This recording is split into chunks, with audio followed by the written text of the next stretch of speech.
seguiría, si te lo confieso, teniendo en cuenta que voy a hablar el viernes de Tibulo, ¿no? Fíjate qué conexión con la elegía, ¿no? Con Propercio, con Tibulo, con Ovidio, como hemos hablado, con Petrarca ahora mismo. En fin. Hablando contigo y escuchándote, pues, sineríe, ¿no? Pero tengo que darle paso a... Tengo que darle paso a Susana Pérez Alonso, que ahora volvemos hacia adelante, va a hablarnos sobre Emilia Pardo Bazán, tan importante también para Benito Pérez Galdós, ¿no? Te despido ya a la espera de que al final, quien quiera hacerte alguna pregunta te la haga. Te doy las gracias, porque ha sido realmente interesante. Y nada más, te doy ya la palabra. Muchas gracias. Susana Pérez Alonso. Susana, ¿me escuchas? Te escucho. Yo no sé si me veis o no, pero voy a... No te vemos. No te vemos ahora mismo. ¿No me veis? No. Estás abajo, sí, te vemos abajo. Ahora sí. Ya, es que yo no sé por qué estoy abajo. Y intenté subir arriba, pero bueno, será la vida que me puso abajo. Pero ¿me veis y me oís? Bueno. Yo no te veo, pero bueno, si te ve el resto... A ver, yo lo primero que quiero empezar diciendo es recordando a una amiga mía, la doctora Teresa Gil, especialista en dialecto veneciano, que cada vez que acudimos juntas a un congreso, ella siempre me dice, pero bueno, ¿tú por qué no hablas de lo antiguo? ¿Por qué te empeñas en hablar de la actualidad? Entonces yo, recordando la frase, la palabra, mejor, del primer participante, pues tengo que decir que yo a doña Emilia la traje al presente y que la intrahistoria a día de hoy no está bien vista. La intrahistoria quiero decir cuando hablamos del momento actual.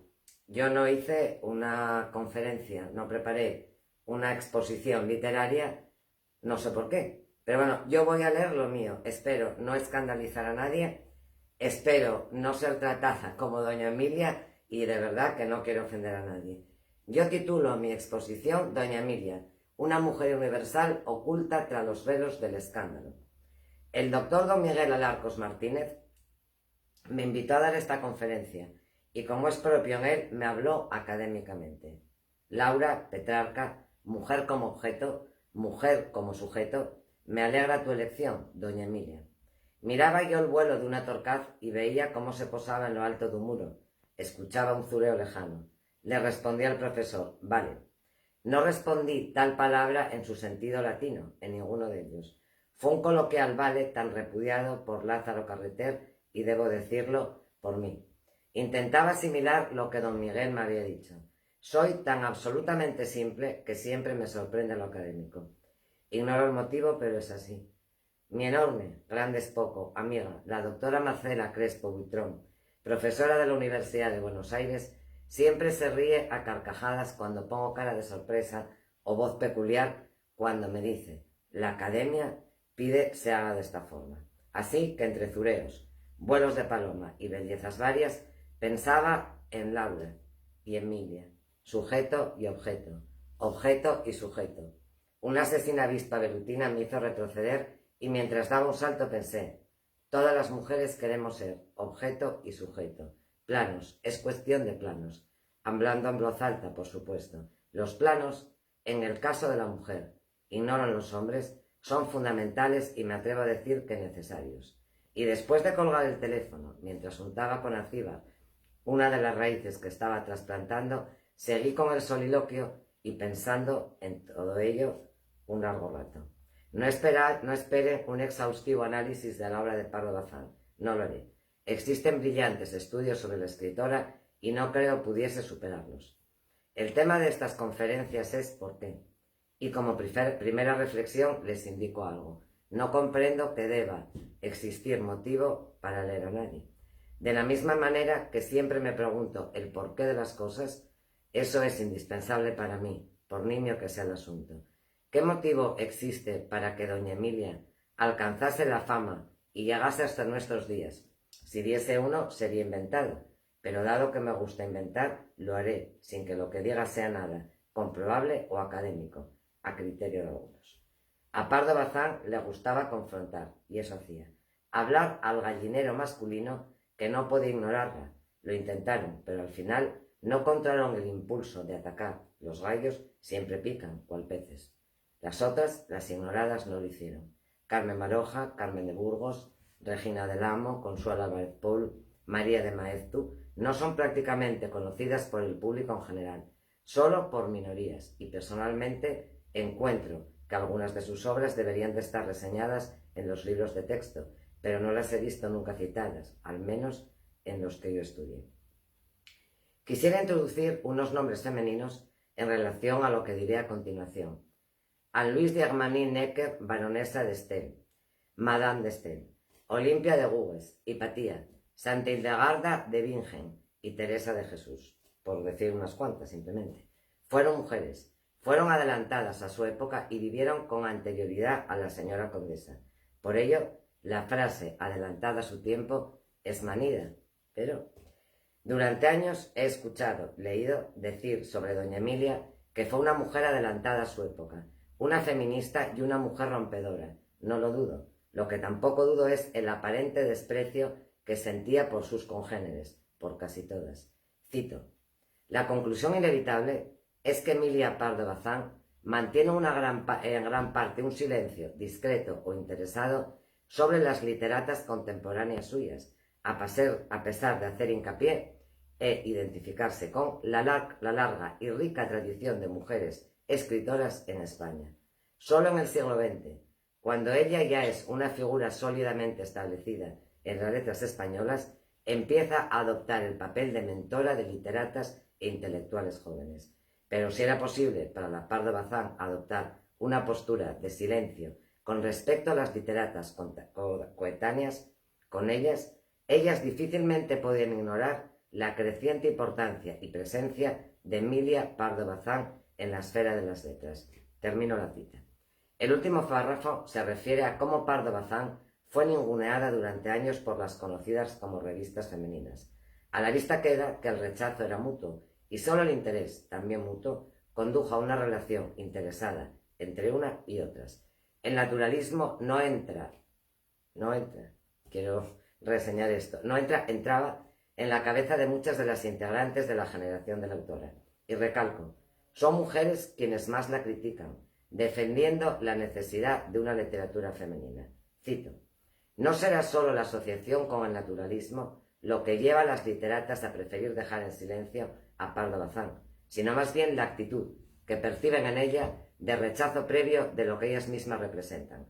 El Correo de la Moda define las características que reúnen sus colaboradoras en los siguientes términos: inspiradas poetisas, novelistas moralizadoras, consejeras constantes y prudentísimas de la familia y de la sociedad. En otras palabras, creación literaria basada en inspiración, nada de archivos, libros empolvados, y una vocación didáctica dedicada a reiterar valores heredados y convencionales. 2 décadas más tarde, Emilia Pardo Bazán habla de la ausencia en España de mujeres que ejercen una profesión literaria, a pesar de las mujeres de su propia generación y otras mayores que se han dedicado a la literatura. Afirma que la mujer no ejerce aquí profesiones literarias porque no está preparada, y no está preparada porque no se educa en infinitos conceptos, en el literario y académico especialmente. Cierro cita. La diferencia sustancial entre unas y otras es la defensa cerrada que hace Pardo Bazán de educar sin distinción de sexos, y eso la hace diferente al resto. Desde luego la asemeja a Madame de Staël, a la que posiblemente la señora condesa leyese. El naturalismo parece demasiado salvaje a la mujer de la época, y no solo por cuestiones literarias. Lo expuesto y citado hasta el momento asienta mi teoría de la tribu, la odiosa tribu que termina convirtiéndose en rebaño y no de ovejas, de borregos. En el mes de febrero de este año presenté en la Universidad de Salamanca una ponencia titulada Posse Comitatus, título que nada tiene que ver con el Acta de los Estados Unidos de América y que fue posible escribiese y presentase gracias al profesor don Daniel García Posada. Mi latín está oxidado y fue un verdadero placer entrar de nuevo en esa lengua, zambullirme en ella para ir desmenuzando vocablos que me condujesen a exponer mi teoría. ¿Cuál es? De nuevo, nada académico. Antes debíamos ir en compañía de hombres para lograr un fin, y ahora debemos hacerlo en compañía de mujeres. Ridículas ambas cosas, pero ridículo no es sinónimo de mentira. Esa es, y fue, y será, me temo, la triste realidad. Por eso, doña Emilia, inteligente señora, se peleó por entrar en un mundo de varones alcanforados, que a día de hoy serían descritos como machos testosterónicos. Desconozco si esa palabra existe, pero dado que no soy académica, pero sí creadora, la creo en este mismo instante y sirva tal término para ridiculizar tales expresiones y todo el entorno que las envuelve. Todos los retos que se impuso Pardo Bazán fueron, como he dicho, en el campo masculino. No le interesaba lo más mínimo jugar en una liga, permítaseme la metáfora que no fuese esa. Hoy habría querido jugar en la que se ha inventado don Florentino, que no sé en qué consiste, pero debe de ser muy exclusiva y por supuesto de varones. El resto de mujeres, escritoras para ella, y es mi pensamiento, que no ha de ser veraz, eran menores en todos los sentidos, poco merecedoras de su interés. La vanidad suele acompañar a los beneficiados por la naturaleza. Unos la controlan, disimulan, otros no. Pardo Bazán usó su exquisita educación y la inteligencia para abrirse paso en un mundo de varones, dejando de lado al rebaño. No seré yo quien la juzgue, pero el resultado, y a las pruebas escritas me remito, es que casi todos, unos y otros, terminaron odiándola. La pregunta que me hago desde ese día en que recibí la llamada del profesor Alarcos Martínez es esta. ¿Qué habría hecho doña Emilia a día de hoy? ¿En qué lugar de los diferentes movimientos feministas se habría colocado? ¿Al lado de quién estaría? Sola. Así encontraríamos hoy a la señora condesa, como siempre, pese a sus numerosos amores, sola siempre. Creo que estaría asombrada al contemplar a una ministra del Reino de España calzando zapatos de aguja de muchos centímetros y dando un discurso alegando a las masas usando estos vocablos. Ellos, ellas, elles. Se atragantaría doña Emilia, ya que como mujer inteligente pensaría en qué poco ejemplar es calzar semejantes tacones que destrozan pies y espalda femenina de quien los luce, y al día siguiente escribiría un tremendo artículo en cualquier medio de comunicación que se le permitiese. Ante esto tendría Pardo Bazán un problema. Seguirían odiándola unos y otras, y no encontrarían medio de comunicación que le publicase nada o casi nada. A día de hoy debería conformarse con las redes sociales, de las que no tardaría en ser expulsada.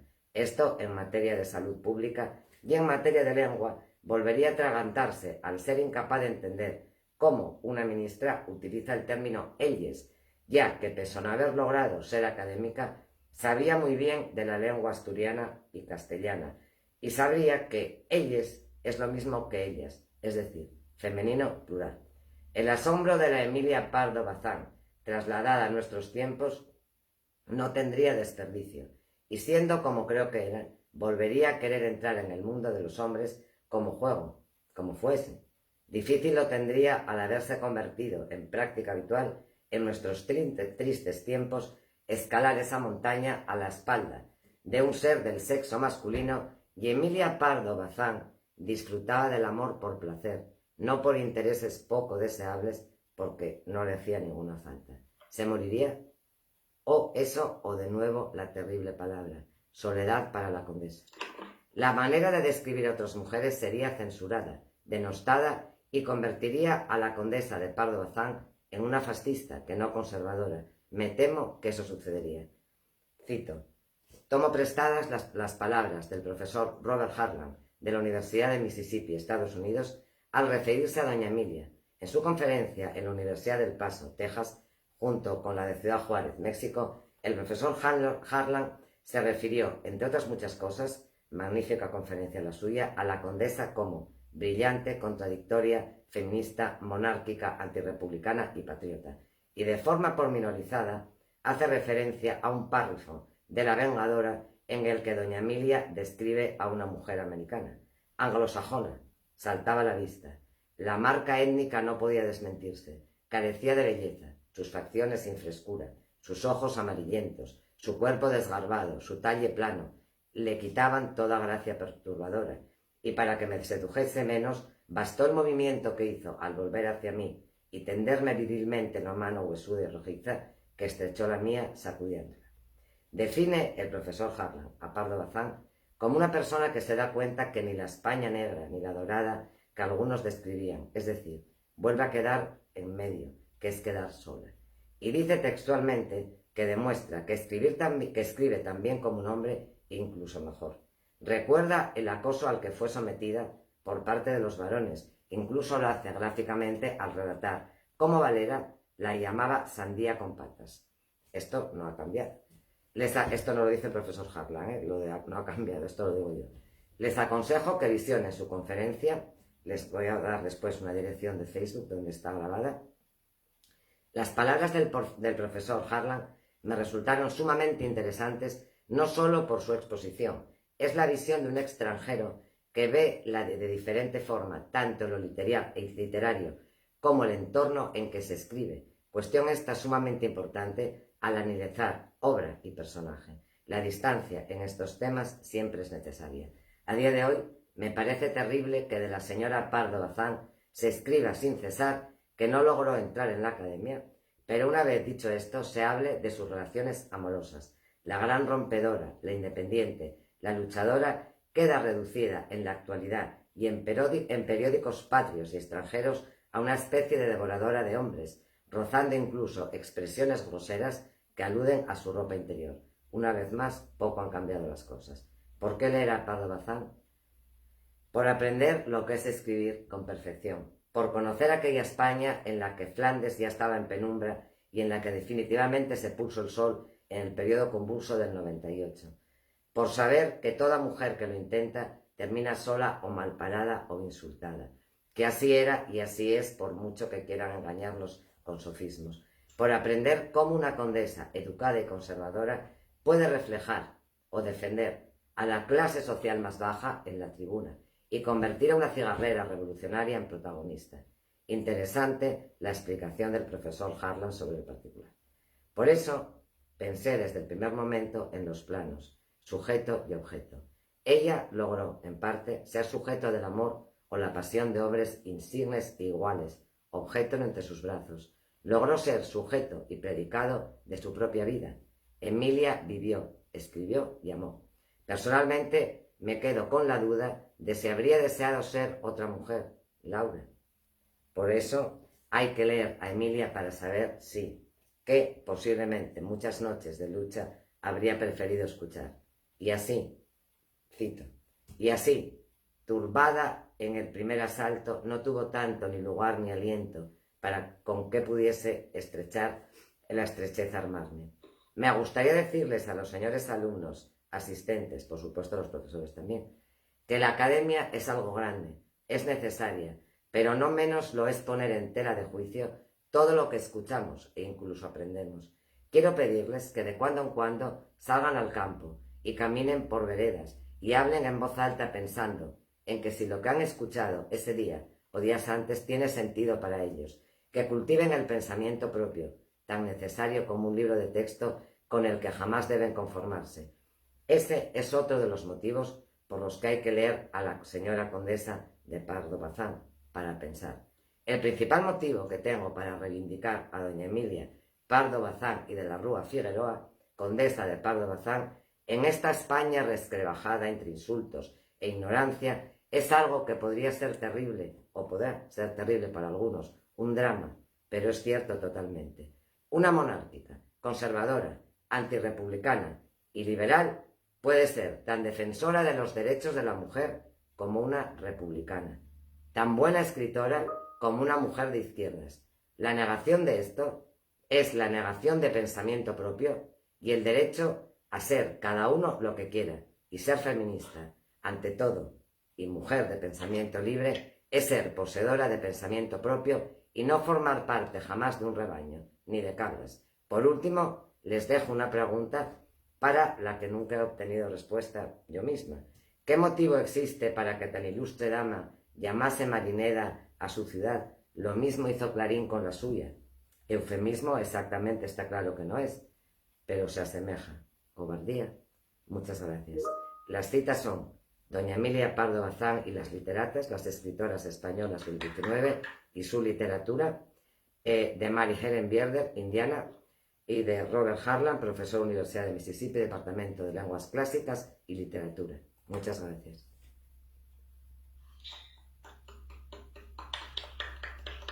Muchas gracias, Susana, por acercarnos a hoy la figura de Emilia Pardo Bazán. ¿De qué duda cabe que nos hemos quedado, además últimamente con las últimas noticias que han salido sobre esa correspondencia de Emilia Pardo Bazán y con Pérez Galdós, la gente, ¿no?, se suele quedar con esa faceta menos desconocida, pero sin embargo más interesante para las comidillas y los deluxe de la época, ¿no? Pero sí es verdad que lo tuvo difícil, a pesar de venir de una buena familia y de manera más dura que cualquier hombre de su época, ¿no? Sí. Muchas gracias. A vosotros. Dime. No, que digo que gracias a vosotros.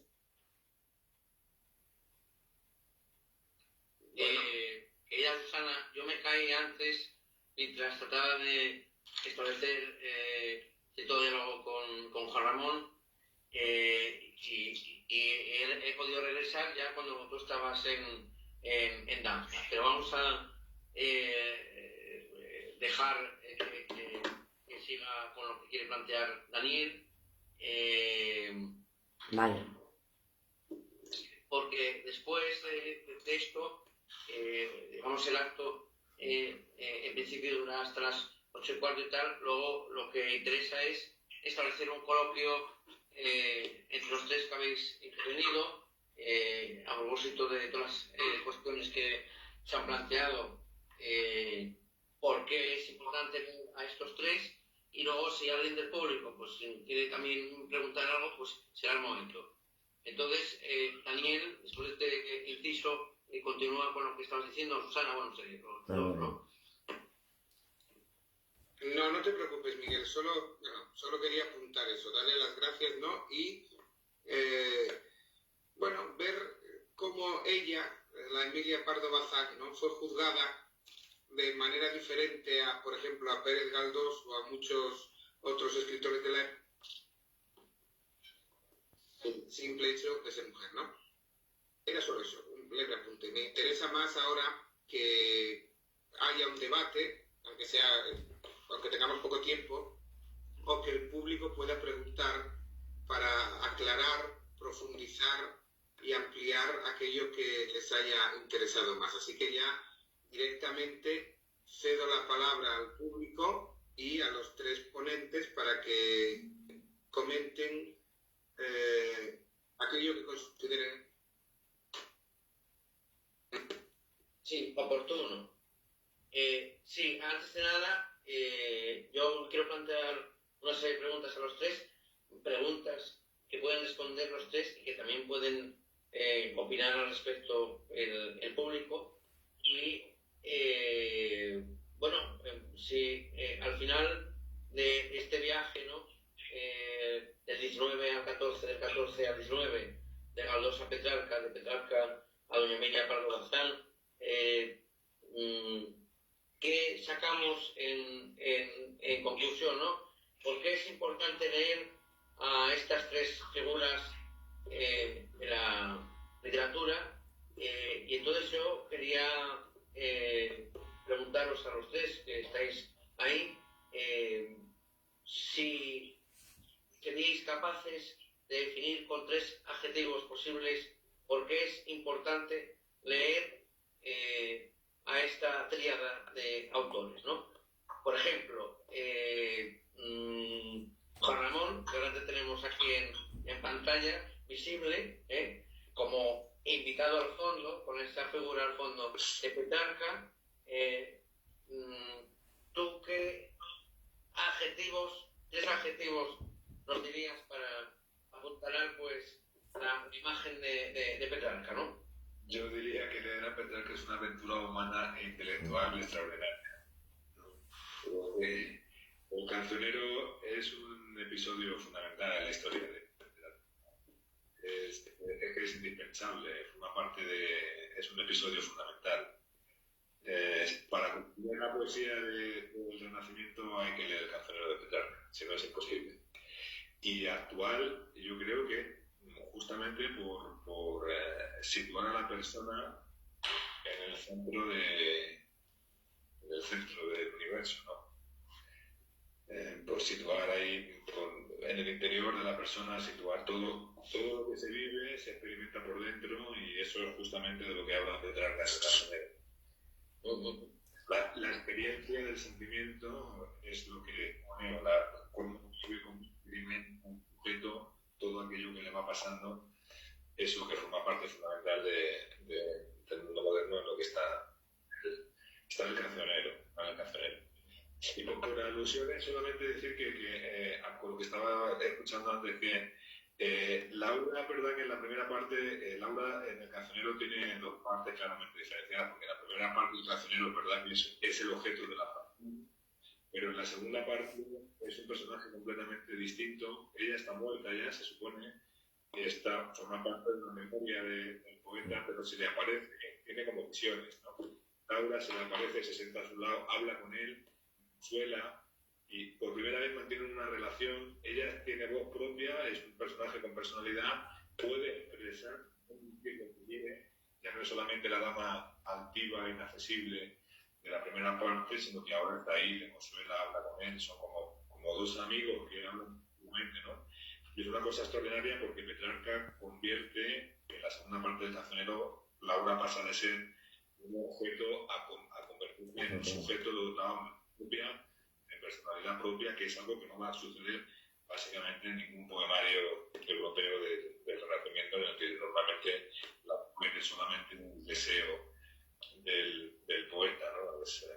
Pero aquí cobra su personalidad propia, tiene personalidad. Es un personaje extraordinario, Petrarca en la segunda parte del cancionero. Yo estoy levantando la mano. Sí, pero vamos a dejar que termine, más o menos esto de lo que... Es una cosa muy moderna, es una cosa que normalmente es que choca totalmente con respecto. Cuando uno lee los poemas de amor de Garcilaso o de cualquier otro poema, en realidad las mujeres que aparecen ahí son el objeto del deseo de los poetas, tal, pero nunca cobran identidad, no cobran corporeidad. En la segunda parte del cancionero, Laura es un personaje que cobra una identidad propia, por fin, dice lo que piensa, habla, le consuela, al poeta le ayuda a superar su amor, de hecho. Y entonces... se convierte en un sujeto, y eso es algo que no se quitó en la anterior, a pesar de que se quitó casi todo el cancionero, eso no se quitó. Bueno, es muy interesante este resumen así impactante de Petrarca. Nos quedamos con varias cosas, y precisamente esa evolución, ¿no?, de mujer objeto a mujer sujeto. Sobre eso yo quería ahora preguntarle a Susana, que además tiene ahí la mano levantada, porque además decir algo, su opinión respecto a esto. ¿Cómo lo podría relacionar? Si ve algún tipo de relación con Emilia Pardo Bazán, si Emilia Pardo Bazán, que siempre se la ha considerado precursora en la lucha feminista, pues también quiso en algún momento ser mujer objeto. Claro, yo me perdí parte de tu conferencia, Susana, pues no sé si eso lo dijiste, lo dejaste de decir, ¿no? Pero quiero ahora un poco establecer ese diálogo, ¿no? De Emilia Pardo Bazán, si hay algo... algún punto de conexión o no lo hay. ¿Cómo ves tú esto, no?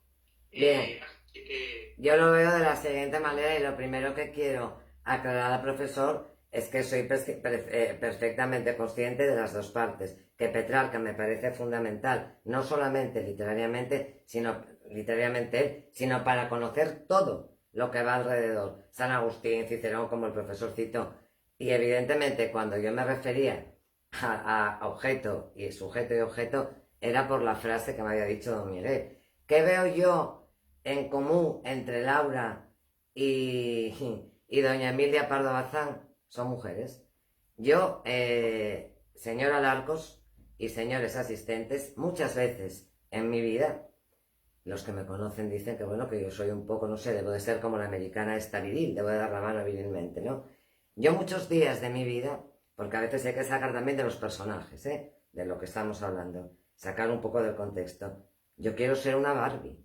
Usted me pregunta, don Miguel, que qué tienen en común Laura, que es una persona que no sabemos si existió, si no existió, porque si murió en la época de la peste negra o no. Pues yo creo, don Miguel, enfrentándome con esto, seguramente diversas teorías de diversos colectivos, yo creo que lo que hay en común entre la Laura de Petrarca y la señora Pardo Bazán es, creo que no me escuchó usted, fue cuando cayó, es lo que le estoy diciendo ahora.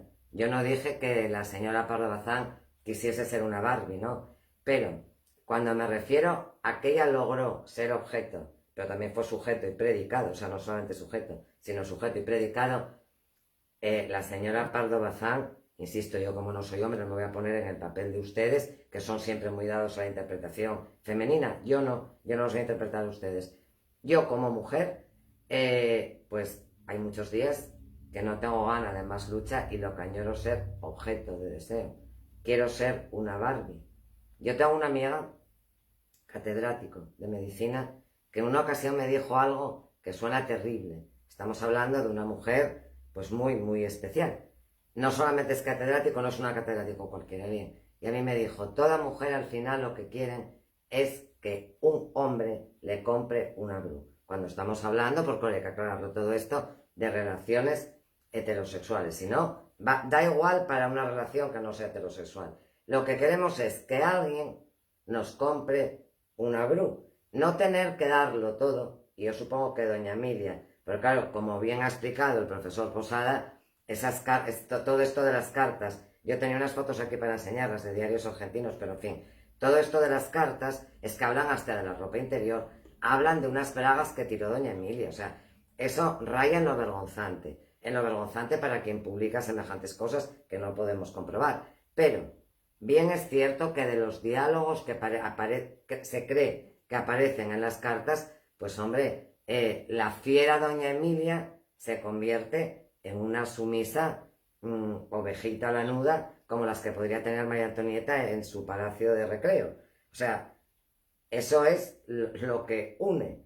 ¿Usted qué cree, don Miguel? ¿Que no le habría gustado a doña Emilia escuchar el poema, el trozo de poema que yo recité de Petrarca dirigido a Laura? Pues yo creo que sí. Entonces, ¿qué tienen en común? Son mujeres. ¿Qué tienen en común? Habría que preguntar. ¿Qué tienen en común? Y voy a ir más lejos. Petrarca y doña Emilia Pardo Bazán. Que si nos ponemos así, tienen mucho en común. Porque doña Emilia existió y Petrarca no. Con lo cual, los sentimientos que destila Petrarca... Estoy tratando de arrancaros de ese diálogo y tal. Bueno, pues eso, Petrarca, el autor y doña Emilia. La autora. Claro. Si hay algo más que contarnos, pues cuéntanoslo tú. ¿Cómo lo ves tú? Y luego le pasaré la pelota a Daniel Rodríguez Rodero para que nos meta en el escenario también a Galdós. A ver, yo lo veo y el señor Rodero lo veo igual. Yo a veces siempre ya ve que lo digo y no me da vergüenza decirlo. Yo soy muy simple. Yo lo veo que al final la comparación, literariamente hablando, don Miguel, no deberíamos hacerla entre Laura y entre doña Emilia. La comparación real es entre... No, yo estoy ahora preguntando por precisamente Petrarca y Pardo Bazán. Claro, pues Petrarca, como bien ha explicado el profesor, en una primera parte, lo que hace es un objeto de deseo, de amor, no sé si de pasión sería demasiado, ¿y qué es lo que hace después? La hace sujeto. No sabemos, insisto, si existió, si murió, pero lo interesante del asunto es, Petrarca es el creador de esa Laura. ¿Qué la crea? A su imagen y semejanza. Entonces, lo que tenemos que hacer la comparativa, si el profesor y el otro conferenciante. Yo creo que la comparativa es entre autor Petrarca, que crea esa figura femenina, yo creo que debe de ser así, literariamente hablando, insisto, y doña Emilia Pardo Bazán. Claro, ahora ya entraríamos en un análisis exhaustivo que don Daniel y usted saben que a mí no me gusta porque entonces me sumerjo de lleno en la literatura y me puedo lanzar y pegar un rollo terrible, pero habría que analizar estos objetos de análisis de otras jornadas. Un autor como Petrarca creando esa figura. Ese autor, ¿en qué se parece a doña Emilia o a otras, como las que yo nombré durante mi conferencia? Yo creo que se parecen mucho, porque ahora me voy a lanzar, profesor Muñoz. Al final es que Petrarca es no solamente, ya podemos hablar literariamente del modernismo, del precursor, de todo lo que se supone que deberíamos saber y no de Wikipedia, ¿vale? Entonces, ¿qué es lo que sucede con esto? Pues lo que sucede es que Petrarca es un precursor, profesor Muñoz Sánchez y profesor Alarcos. Es un precursor porque logra convertir, como bien ha explicado. Por eso lo pregunto. Claro, el profesor Muñoz lo ha explicado, logra convertir el objeto, lo transforma en sujeto. Y eso es maravilloso, maravilloso. Es lo que tengo que decir, don Miguel y compañía. Okay. Y señor Daniel García Rodero, está por ahí, ¿no? Sí, Rodero. ¿Y usted qué tiene que decir al respecto? Porque sabemos que Galdós y doña Emilia Pardo Bazán mantuvieron un romance muy apasionado, se escribían cartas y demás. Con mucha picardía, como sería antes, ¿no? Es decir, sabido es que Galdós probablemente sea quizá lo que más empañe su figura, el trato con las mujeres, porque sabemos que él era muy, mujeriego, diríamos. Es verdad que, siguiendo la costumbre de la época, las ponía un piso, lo cual, pues bueno. Pero, por ejemplo, solo reconocía una hija, que fue luego su heredera, y además la reconoció un poco de mala manera y a última hora ya después de nacida. Es verdad que parece que sí se ocupó de ella y de la manutención, pero era reacio a reconocerla. Luego tuvo la fortuna de ser su heredera universal, que desde el punto de vista económico no estaba mal, pero sí fue un padre ausente, lo cual, pues hombre, no habla bien de una persona, ¿no? Pérez de Ayala, otro asturiano ilustre, ¿verdad? En sus divagaciones literarias tiene un amplio, son varios ensayos al hilo de Galdós y semblanza y evocación personal, pues pinta su bondad, pero siempre, y en la mayor parte de biógrafos, ¿verdad?, coinciden en esto, que si bien es cierto que tiene mucha sensibilidad femenina, es decir, para crear personajes femeninos, claro, que son... esto que ¿a quién amaba más Galdós, a Fortunata o a Jacinta? Pues no sabemos, pero las dos nos las presenta cada una con su circunstancia de una manera que es imposible no encariñarse y no comprenderlas. Luego parece que en la vida privada, pues bueno, tenía relaciones además un poco tortuosas, una actriz cuando él era director del teatro, es decir, una actriz, no recuerdo el nombre, se me ha ido, que bueno, tenía problemas de estabilidad, diríamos, un carácter un tanto bipolar. Eso a él le invitaba a desentenderse, pero luego además estaba un poco enganchado, en fin. Su vida aparte es un poco tormentosa. Yo en cambio admiro mucho a la Pardo Bazán, como se la llamaba, porque además de ser una mujer valentísima, hay cuentos, ya no solo nos metemos en sus novelas, ¿no? Pero hay cuentos, está el cuento de esa mujer maltratada que finalmente muere porque sin duda su marido le escarcela y tiene tanto temor a que la mate que es el propio amigo el que la mata, ¿no? Un cuento delicioso que recomiendo mucho. Quiero decir que tiene esa sensibilidad para el maltrato hoy tan puesto encima de la mesa y hasta hace no tanto tiempo tan naturalizado. Ella es de las primeras en situarlo en los justos términos en que hay que tratarlo, es decir, como una lacra que merece todo el reproche y que además concierne a todos, porque en ese cuento se ve un poco también envuelto el pueblo, hasta el punto de que cuando llega el marido excarcelado y es maltratador que le había amenazado, es el pueblo el que hace ronda día y noche para que no la toque y para que no la agreda. En fin, una cosa un tanto mítica, casi recuerda al Teatro de Lope, Sí. por lo mítico y de la costumbre popular, pero en todo mito hay siempre una señal, ¿no?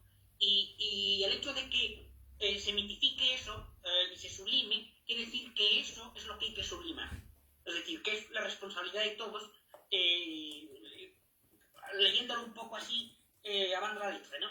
Pero quiero decir, por tanto, que es una mujer admirable y que además tiene otro mérito que yo no quisiera tampoco dejar de resaltarle, que entre la nómina de mujeres ilustres españolas y no españolas que nos ha hablado la profesora Pérez Alonso, Pardo Bazán tiene también otro mérito, que es en una discusión en el Ateneo a una niña de solo 19 años, que era María Goiri, una de las primeras universitarias, mujer a la sombra por desgracia, pero siempre colaboradora eficacísima de Menéndez Pidal. Es ella la que en una discusión que tenía el propósito de gimnasia en las mujeres, levanta un aplauso como respuesta a la participación que había tenido María Goiri, defendiendo que el conocimiento de la mujer, del cuerpo y la revalorización comienza también por la educación física. De modo que, en cierto modo, es un poco la que le da, la que le saluda su entrada en el mundo público de una mujer que luego pues llegaría hasta su muerte. Y hay que decir que, pese a todo, cuando uno toma hoy un libro de Menéndez Pidal, siempre pone herederos de Pidal y Goiri. Esa otra gran mujer, apadrinada, diríamos, o amadrinada, si se permite, por Pardo Bazán, de un vigor, de una excelencia extraordinaria, cuyas primeras composiciones eran versos para los soldados que partían a la guerra, me parece que eran los tiempos de O'Donnell, cuando esto lo pongo entre comillas, sí sé que hacía octavillas y se los mandaba desde el balcón, pero en fin, una mujer todo una potencia, pero muy racional, muy culta, que tiene además en la ilustración americana, me parece iberoamericana, no recuerdo ahora, tenía unas semblanzas de los personajes de su época, los personajes de mayor importancia de su época, Castelar, etc., de Martínez Campos, en general el pacificador, y tiene una finura a la hora, por ejemplo, de describir a Castelar y un poco su hábito y su bonomía y su obra, que era una mujer de una inteligencia que es una lástima grande que España la haya olvidado tanto. Igual que ha olvidado otra mujer ejemplar por motivos políticos y que es Concha Espina, que estuvo un solo año de ganar el premio Nobel y que tiene los regaños, que diríamos, siendo una mujer ultracatólica, en el año 30 abandonar a su marido porque le estaba maltratando, coger a sus hijos, embarcarse, porque estaban en América, embarcarse ya a Santander, bueno, al pueblo, a Luzmela, al que daría nombre, y dedicarse a escribir y seguir escribiendo hasta prácticamente quedarse, bueno, prácticamente no, hasta escribir prácticamente ciega. Ese coraje, que es ejemplo del feminismo más genuino, que es el de decir, mi marido me pega, allá le den, que yo no lo aguanto porque no tengo por qué aguantarle, y lo dejo en El Salvador, me parece que dejó a su marido, y me embarco para España sola, y que digan lo que quieran, y voy a criar a mis hijos, hasta tal punto es así, que bueno, no deja de ser la familia Víctor de la Serna, hoy todavía uno de ellos, vamos, el bisnieto, escritor en el diario El Mundo, ¿no? O sea, ese ejemplo a mí me parece tan valioso que uno no puede sino lamentar muchísimo y con tristeza verdadera que se la esté olvidando en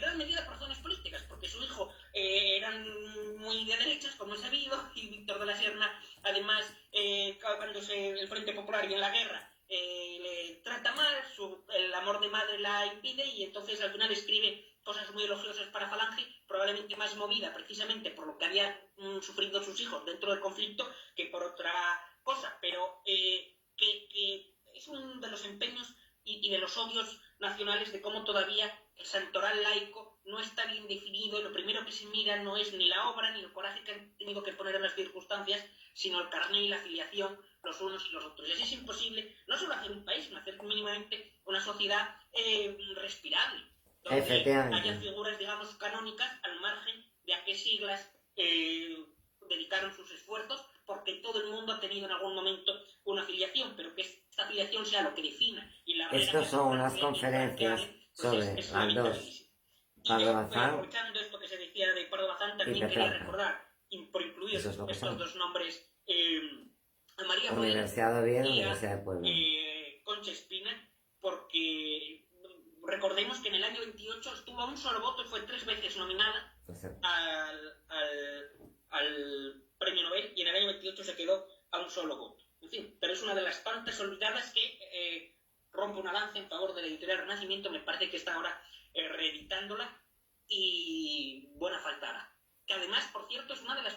Tiene una novela social famosísima, ¿verdad? La Esfinge Margata. En fin, efectivamente. Planteando el problema social con una sensibilidad que una persona tan... pasaba lo que a Pardo Bazán, que no porque fueran, diríamos, conservadoras, ignoraban el drama de tantas familias.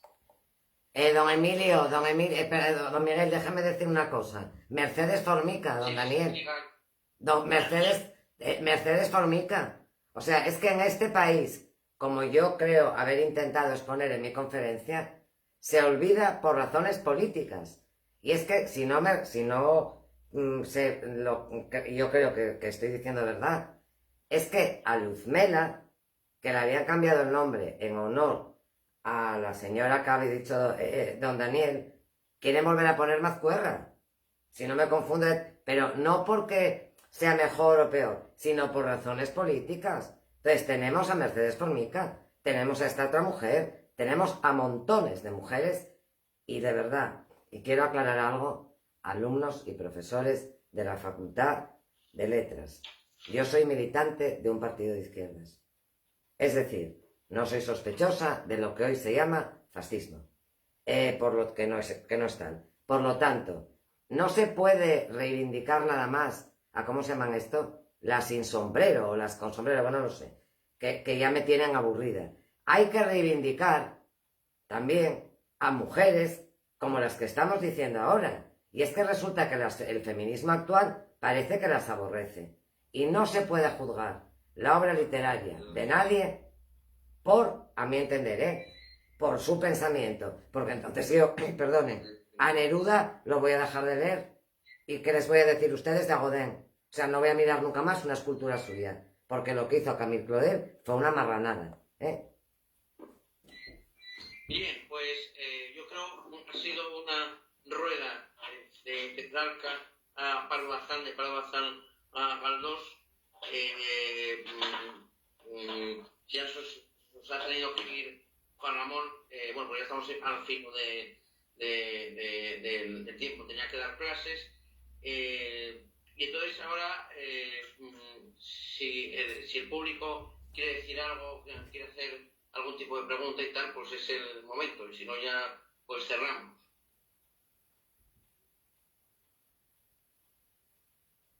¿Alguna pregunta del público asistente? No veo por aquí por el chat nada.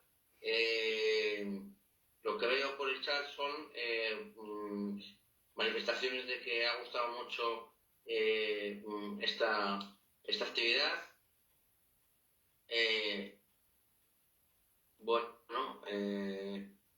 Bueno, pues no sé, siendo así, si no hay más preguntas, Juan Carlos. Espléndido, me encantó, muy, muy ameno y muy interesante todo. No es mi campo, pero se aprende mucho y desde luego encantado, y el viernes estaremos con vosotros, ¿vale? Estaremos los dos. Muy bien, pues nada, pues... enhorabuena a los tres. Muchas gracias, Juan Carlos. Bueno, de hecho, Daniel Rodríguez Poder y José Ángel Alonso, que son los dos escritores del evento, pues la escultura era un poco eso, jugar perspectivas distintas, la perspectiva del creador, en este caso con un hombre y una mujer, un poeta y una novelista, y colocar también a un profesor universitario como Juan Ramón Muñoz, ¿no? Esa perspectiva la vamos a utilizar también en los eventos que hacemos para México, para la UPAE. También va a haber esa repartición de creadores y profesores, y precisamente los creadores que nos quedan en este evento, Daniel y Susana, van a estar con nosotros en el recital del viernes 23. No voy a decir que van a leer para que sea más sorpresa. Así que les animo a que pinchen en el enlace, lean cuestión y tal, y no se pierdan pues lo que creo que puede ser un espectáculo pues atractivo, que yo creo que no se ha hecho todavía nunca por estas lides temáticas, porque vamos a tener también piano de fondo y bueno, pues y puede haber sorpresas, ¿no? Bueno, pues nada, muchas gracias por su asistencia, pues, sobre todo a los ponentes, y sobre todo a la presencia del decanato en la persona del vicedecano Juan Carlos Aparicio Vega, y nada, pues simplemente les emplazo. Recuerdo que mañana tenemos otro acto ya fuera de la facultad, pero que forma parte del especial, que es en Google Meet, dedicado a la literatura juvenil e infantil y a los libros ilustrados, con una mesa redonda, en la que estará pues Mónica Rodríguez, que es una de las escritoras que tenemos más laureadas de literatura juvenil e infantil. Estará una ilustradora, estará un maestro de primaria también, para dar su punto de vista sobre la aplicación de todo esto pues a nivel educativo, ¿no? Es una mesa redonda pues por Google Meet. Y nada más, muchas gracias a todos. Gracias a Sofu, gracias. Chao. Gracias. Se acabó.